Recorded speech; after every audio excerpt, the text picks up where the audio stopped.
پیارے دوستو، السلام علیکم ورحمۃ اللہ وبرکاتہ۔ ہوا اور بادل دیکھ کر پناہ مانگنا اور بارش برسنے پر خوش ہونا۔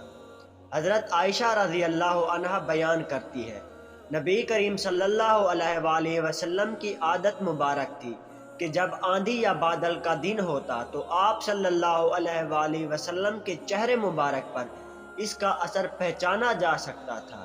آپ صلی اللہ علیہ وآلہ وسلم اضطراب کے عالم میں کبھی آگے جاتے اور کبھی پیچھے ہٹتے۔ پھر جب بارش برسنا شروع ہو جاتی تو آپ صلی اللہ علیہ وآلہ وسلم خوش ہو جاتے اور وہ کیفیت آپ صلی اللہ علیہ وآلہ وسلم سے دور ہو جاتے۔